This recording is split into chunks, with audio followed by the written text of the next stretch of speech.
Donc, je suis Chloé Van Benfi, la présidente de l'ASK, l'Action sociale de la Caisse, qui est donc l'association de l'école polytechnique qui regroupe et chapeaute toutes les actions sociales, humanitaires et dans le domaine de l'égalité des chances dans lesquelles les élèves sont investis à partir de leur deuxième année, puisque les élèves polytechniciens arrivent sur le campus en fin de première année. Pour la première année, on a d'abord un mois de formation militaire et ensuite on choisit nos affectations, soit on part dans les armées, soit pour 25% de la promotion on part en stage civil, et donc là il s'agit de 7 mois dans le milieu associatif. Donc personnellement j'ai effectué mon stage dans le milieu civil, donc à l'association du Lockheed Syndrome pour les personnes qui sont donc tétraplégiques et muettes mais qui ont gardé l'intégralité de leur capacité intellectuelle. Et il s'agissait pour moi de concilier les familles et les médecins au niveau de l'ergothérapie, c'est-à-dire tout ce qui fait que même si les personnes avec ce syndrome vont récupérer un tout petit mouvement, à savoir un petit mouvement du pouce ou un petit mouvement de la joue, ils vont quand même pouvoir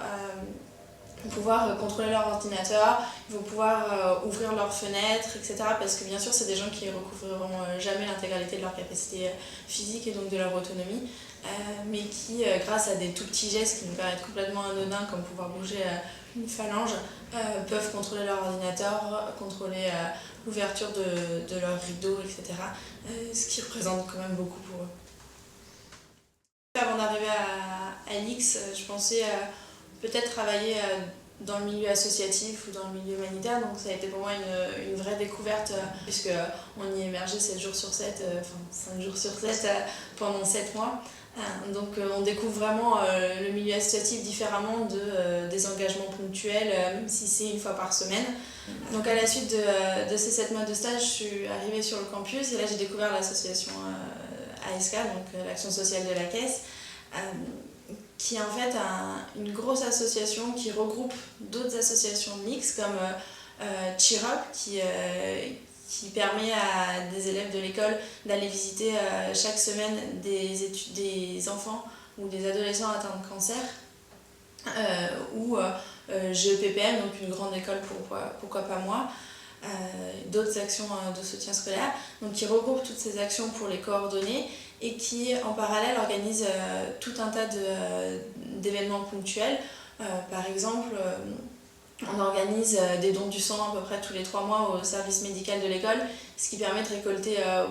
beaucoup plus de sang que si on laissait les élèves y aller par eux-mêmes, parce que c'est juste à côté de chez eux, ils ont 2 minutes pour y aller,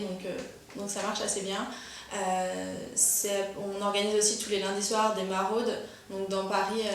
avec l'association La Chorba, qui se trouve sur le boulevard Poniatowski à côté de la Porte Dorée, ou d'autres actions ponctuelles comme ce qu'on appelle les actions bol de riz. Donc c'est des repas donc, à la cantine de l'école où à la place de légumes on propose aux élèves de prendre un bol de riz 1 €, et c'est 1 € qui sont intégralement reversés à une association. Donc la dernière fois c'était le pôle malnutrition de l'UNICEF. Et donc l'ASK permet aux élèves de vraiment trouver l'action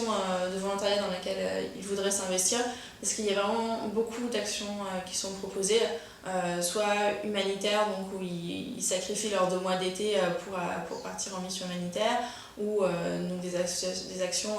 plus sur le long terme, 3 heures par semaine pour tout ce qui est soutien scolaire, ou les maraudes, c'est tous les lundis, mais on peut y aller une fois de temps en temps, on n'est pas obligé d'y aller à chaque fois. Donc je suis devenue présidente de l'ASK après 3 mois passés sur le campus,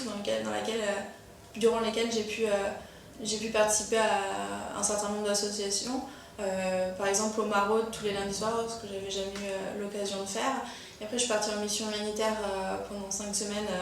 en août dernier, où j'étais vice-présidente de la mission, et du coup j'ai eu envie de motiver les élèves, de rendre plus attractives toutes ces actions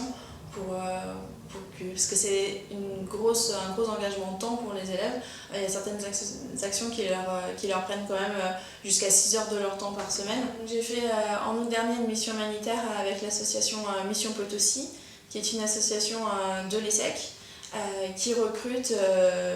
chaque année entre 4 et 6 I. C'est une expérience intéressante puisque c'est multi-école, et donc ça permet de confronter différents points de vue, à la fois ingénieur, médecine ou école de commerce. Donc c'est une association qui intervient donc en Bolivie auprès des enfants mineurs et des enfants de mineurs et qui comporte 5 pôles, donc un pôle infrastructure pour développer ces centres. Par exemple en montagne, il y avait un centre qui n'était pas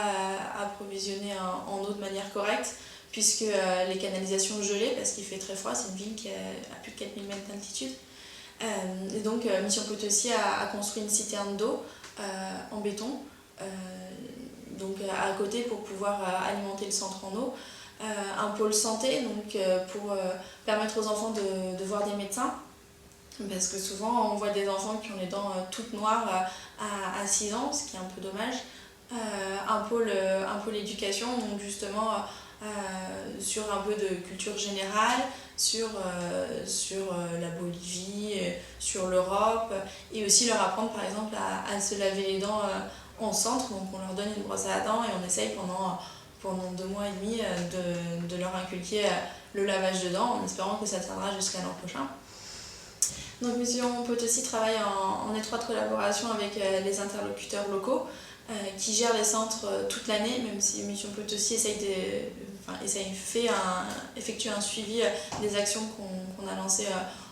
pendant l'été, notamment au niveau de la santé ou des infrastructures. Et donc on travaille par exemple en étroite collaboration avec l'association allemande KTH qui gère les centres.